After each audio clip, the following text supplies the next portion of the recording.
all the boxes: career, family, success. On paper, it looks like you've got it all together. But deep, you're tired, emotionally exhausted, and spiritually disconnected. And you keep wondering why. Why am I doing everything right, but still feel like something's missing? Here's the truth most people don't talk about. You're not stuck because you lack motivation. You're stuck because you're living by beliefs you didn't choose. And those beliefs are silent and those beliefs are silently running your emotions. Beliefs like, I have to earn love through achievement. My feelings are too much. It's too late for me to start over. Rest is laziness. And if I speak my truth, I'll be rejected. Those These beliefs live in your nervous system and shape everything, especially how you feel. In this video, I'm going to walk you through the real connection between beliefs and emotions and show you how it impacts your ability to feel joy, trust yourself, and live on purpose. And if you're someone who's done the therapy, read the books, journaled, but you still feel off, that's what I help women like you with in my coaching practice. This is deeper than mindset. It's identity work. It's nervous system work. It's belief work. Check below in the description for the link. Have you ever felt guilty for resting, or ashamed for expressing your needs, or afraid to celebrate yourself out loud? I have felt guilty of all three at some point in my life. Those reactions, they don't mean anything is wrong with you. They mean you're responding to programming, beliefs that you absorbed without consent. Be strong. Don't ask for too much. Stay humble. Be a good girl. People don't like women who talk too much. Your body holds those messages like truth. So even when you know you deserve rest, joy, and visibility, your emotions resist it. It's your nervous system trying to protect you based on an old idea. The next time a big emotion hits, I want you to pause. I want you to ask yourself, what belief could this feeling be protecting?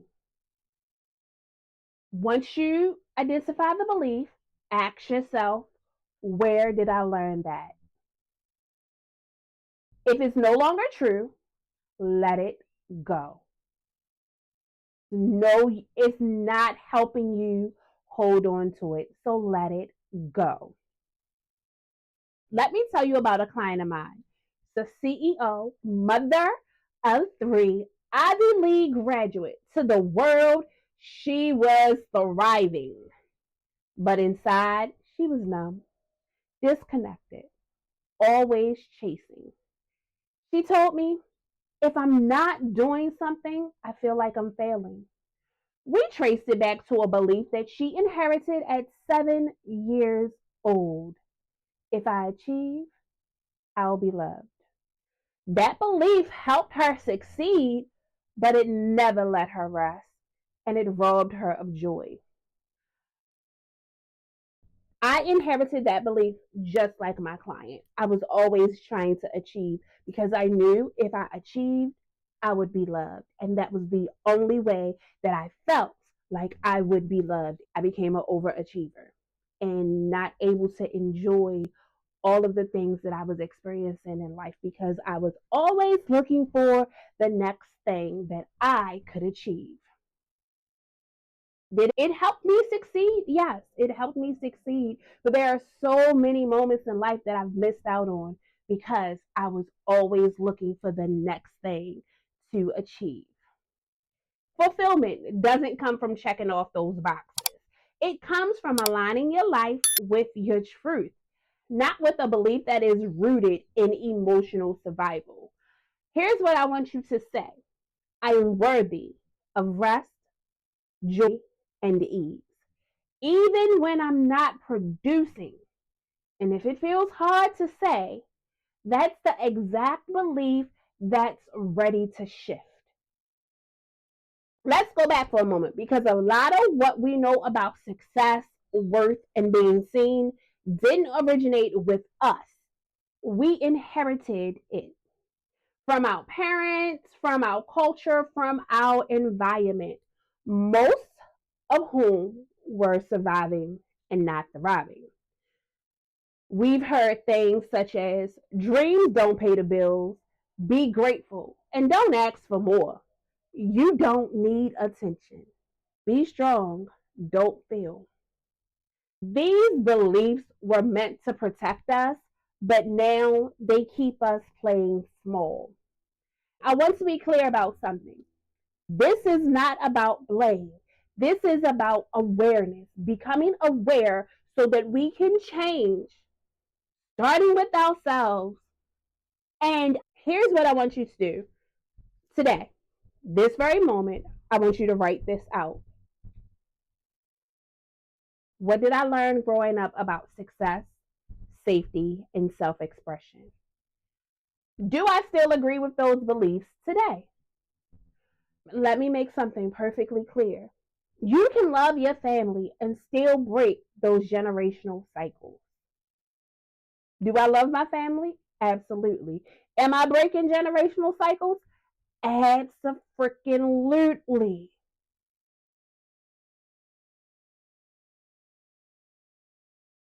Have you ever said, I trust myself, but you couldn't make a decision without asking three other people? Or you said, I'm confident, but panicked before speaking up? That's the tension between conscious intentions and subconscious beliefs. You want to grow, but your beliefs are scared to lose love, safety, and belonging. Your emotions are not overreactions. They're signals showing you what belief is actually ruining your life. The next time you feel triggered or shut down, ask, what thought just came before this emotion? That's your clue. That's the belief. Once you name it, you can begin to shift it. This is deep work I do with my clients, retraining the nervous system, rebuilding inner safety, and replacing those outdated beliefs with aligned truths. You don't have to navigate this alone. If you're looking for one-on-one help, click the link in the description. Let's talk about those moments where you're on the edge of something good and suddenly you stall. You get too busy, you cancel, you stop showing up. That's not laziness, that's emotional protection. Because if the belief under the surface is, I'm not good enough, if I rise, I'll be judged, I don't belong in that room, then success becomes emotionally unsafe. Act. Here's what we're going to do. What part of me doesn't feel safe having what I want? What's the story I'm telling myself about what happens if this actually works? Now, lovingly challenge that story. Your breakthrough isn't blocked by the goal, it's blocked by the belief that says you can't hold it. This one's a little bit personal because I work with so many women in their 30s, 40s, 50s, even 60s who say, I feel behind. Maybe it's too late and I missed my window. I just want to say, you're not too late. You're just now free enough to rise. That belief that it's too late is not your truth. It's cultural conditioning rooted in patriarchy and burnout. And underneath that belief is grief. Grief for who you might have been if you had been fully supported earlier. Honor that grief. Try this. I'm not starting over. I'm starting deeper.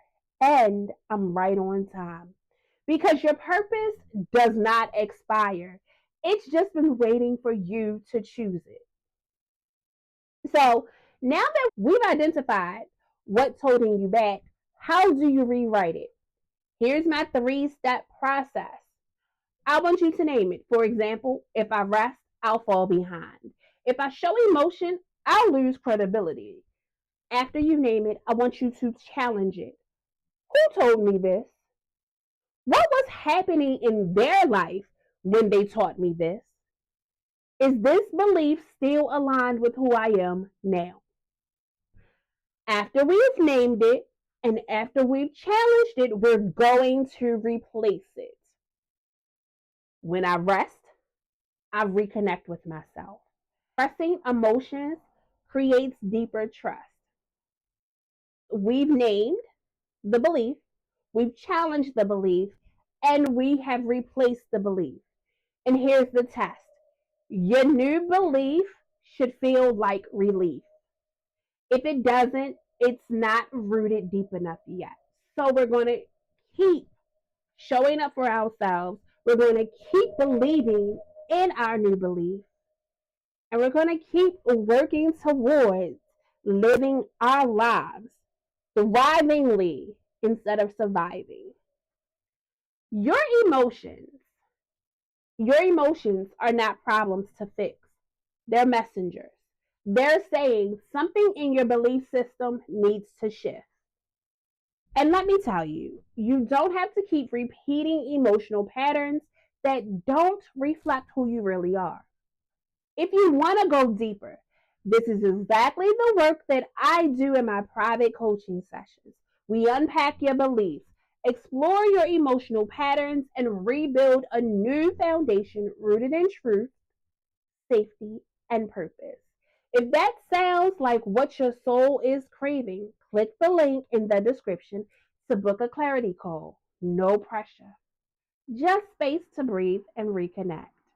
Be sure to watch the next video. Raise teens who speak honestly. How to raise teens who speak honestly and openly without having conflict.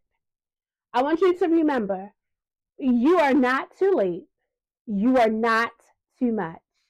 And you were never meant to shrink in order to be accepted.